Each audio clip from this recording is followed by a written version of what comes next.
Hey, this is Glover Teixeira, UFC light heavyweight champion. Hi, I'm Robbie Lawler. What's up, fight family? This is your favorite MMA coach, Thiago Alves, the Pitbull. Hey, what's up, guys? I'm Pedro Munoz. This is Mike Brown. Guys, I am Alexei Olenek, and welcome. And welcome. And this is wewantpicks. And you're watching We Want Picks. To We Want Picks. We want picks. To We Want Picks.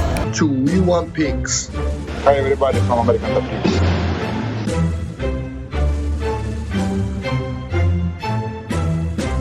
Next up at UFC 270, we have Ilia Topuria versus Movsar Evloev. Ilia Topuria 11-0 overall, obviously 5-0 in his last five. Movsar Evloev 15-0, obviously 5-0 in his last five, and somebody's O must go in the battle of undefeated prospects.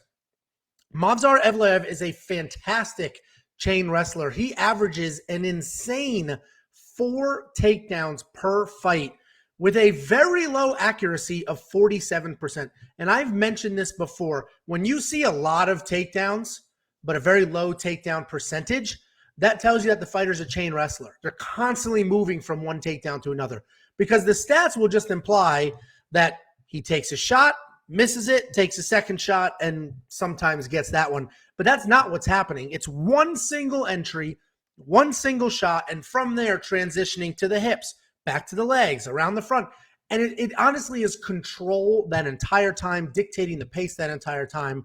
So yes, not getting each one of those transitions as a takedown, but anytime you see somebody that has that many takedowns in a fight, but a low takedown percentage, they are a dominant chain wrestler, and they're wasting a lot of time tying up a lot of the fight time and using that to control their opponent. Movsar also has a pretty good, he has pretty good hands. He has pretty good stand-up game. He has very nice striking differential of 2-1, so he hits his opponents twice for every one shot that comes back his way. And he's an opportunistic grappler, meaning if there's something there, he'll snatch it up. But he is not going to go looking or digging for submissions. He'll get those 4 takedowns, and he'll work, he'll control, he'll hit you every now and then. But he's not looking for a finish. He's not looking for a submission. It's a lot of control. Ilia Topuria is also a very good wrestler. He averages a little more than 3 takedowns per fight, and he also has a positive striking differential of 3-2, so a little more volume than Movsar in the offensive striking. These guys are very similar in style, but I would say Ilia is a little better striker, has a little more power, and he has the better offensive grappling. When I say grappling, I'm talking about jiu-jitsu, because he'll look for submissions instead of just controlling and defending. This is honestly one of the best fights on the entire card. And if it wasn't for the co-main event, this would be my pick for the best fight on the entire card. And I'm really looking forward to it. I hate that one of these guys has to lose. I almost wish they didn't match them against each other because they're on awesome trajectories and they're both a ton of fun to watch. They're very similar, and I see both of them in title contention or at least fighting for a title within the next year or so. Both of them are incredible wrestlers, but I will give the edge to Evloev or Evloev. These Russian names, man. Because of the chain wrestling. Both guys have solid striking. I will give the edge to Topuria because he doesn't necessarily have the same volume as Movsar, but he definitely has more power in his hands. And we saw that when he just put Ryan Hall out cold in very embarrassing fashion. Jacob, please control yourself while I get through this. Oh, there you go. Someone doesn't like you talking bad. And both of them are good grapplers. But again, I would give the edge to Topuria because Topuria will actually look for a submission and not just wait for one to present itself. And I know I just rattled off their skill sets, and I just gave Topuria 2-1. But this is honestly a pretty close to an impossible pick. I think it is a pick 'em. But I'm going to go with Movsar Evloev here because I think the nonstop chain wrestling, I think the fact that he has no problem just working you against the cage, working down to the legs, coming back up to the body, working out front.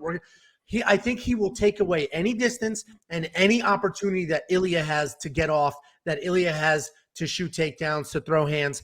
I think he just takes that away from him, stays in his face, stays busy with the wrestling, and he'll ride out most likely a decision win. A lot of people are high on Topuria here, especially after that one-sided beating in his last fight. But the reality is that win was over Ryan Hall. It doesn't hold much water. Jacob, what are your thoughts? One-sided beating. First of all, the strikes were 18-13. So if you take out a few of those finishing strikes, I think it was an early stoppage. If you take out a few of those finishing strikes, the strikes were even, and Ryan Hall was 0 for 3 on takedowns. So Ryan Hall was pushing the pressure. We're not trying to breaking get down the that fight. takedowns. He already lost even on the strikes. in Excuse me, you had your time. He was even on the strikes. He had his arm underneath, getting ready to get that heel hook. There was one shot that looked like it kind of clipped him a little bit. I think it was it Herb. Some ref that had no idea what they were doing jumped in and stopped the fight right when he was about to just lock up a knee. Too much time on Ryan Ryan Hall Hall. from his body. With that being said, Ilia Topuria might be the greatest fighter of all time because he was able to get that finish on Ryan Hall. I think it was an early stoppage. I think Ryan Hall would have dominated the second and third rounds. I think there was 13 seconds left in the first round. If he gets out of that first round, I think Ryan Hall dominates the second and third, but Ilia Topuria finished him. So that makes Ilia Topuria one of the greatest fighters of all time. If we're talking about this fight in a serious manner, this is going to be one of the fight of the nights. And these guys are very, very evenly skilled. And I think that the easiest tell for this fight is who's controlling the center of the octagon. I think whoever's going to be able to control the center of the octagon is going to be able to control this fight because they are going to be able to control the shots, not only with the striking, but also the shots as far as getting takedowns. If you're Ilia Topuria, there's two things you cannot do.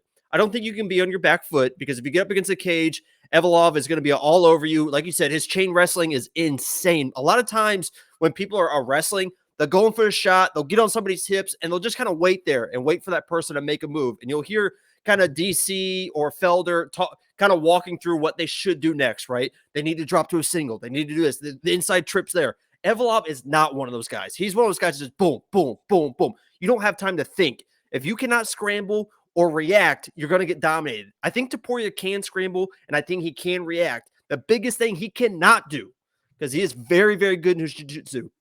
He's a black belt. He's been black belt for a while. Very, very good jiu-jitsu. He said he wasn't scared of Ryan Hall's jiu-jitsu, but he didn't even attempt a takedown. So he's very scared of Ryan Hall. But he cannot try to pull a guillotine against Evloev. A lot of times you see these jiu-jitsu guys that are very comfortable with their jiu-jitsu, and I say it all the time.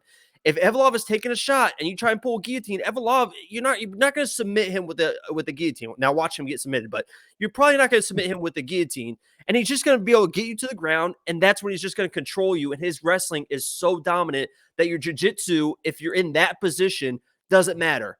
At the same time, Topuria, I think he needs to trust his jiu-jitsu. And with that, I mean, when Evloev, a lot of times he sets up shots with big power shots, a big overhand right that he's not really trying to land, but he's just throwing it to get to the legs, right? And a lot of times people are so worried about the takedowns and stuff, they might get clipped by it, and then they'll try and defend the takedowns. Topuria, if he just kind of trusts his jiu-jitsu and his ability to scramble out of those takedowns, I think those counter shots are going to be there for him. So instead of just waiting and trying to sprawl, I think you just sit there, wait for the takedown to come, wait for that big shot, counter off that big shot, and then try to win the scramble off that. Because I think he's good enough to win scrambles, and that's going to be the biggest point in this fight. So, I think Evloev is probably the play because the wrestling is going to beat jiu-jitsu, 90% of the time. But this is a finisher versus a decision guy. Evloev's got a lot of decisions. Topuria's a finisher, man. I think that this fight, if it gets kind of nasty earlier, I like Topuria to win those scrambles. The longer it goes, though, I think it favors Evloev. You've seen Topuria, especially in that Zalal fight, kind of the very end of that fight. And he was fighting aggressive, and he's always going to be there. He's never going to quit. But Topuria at the end of that fight was getting a little bit tired. That worries me a little bit. I'm going Topuria. He's my guy now. Ryan Hall transferred his energy and his powers into him. So I'm going Topuria in this, but I don't love it. So we both agree it's a super close fight. We're split on who we think wins. You're going Topuria because he's a finisher. I'm going Evloev literally because he's not a finisher. I trust him to just tie up the legs, remove any distance, and just take away any offense that Topuria has. I think the odds are correct, though. I mean, we have two under 30-year-old prospects with very, very similar styles that are going to go at it. I'm looking forward to it. It should be really exciting, and I hope nobody gasses and these two just absolutely go wild Yeah, I hope it's what we expect. And I think that these guys are probably going to see each other down the road again. I don't think this is going to be the first. This might be one of those weird ones where 8 years from now we get Evloev Topuria 2 for the title or whatever. So this will be interesting. Yeah, it should be a fun one, and I'm looking forward to it. Before you go, don't forget to join our free Discord. It costs $0. We're not hiding any content behind a paywall. Join the Discord. Have the conversations, have the arguments, do all the things that people do in the Discord. The link is in the description below. And don't forget, if you want your free $50, go to wewantpicks.com/bets, make a deposit, let me know, and I'll send you that free $50. Cash App, PayPal, Venmo, however you want it. We'll see you guys soon.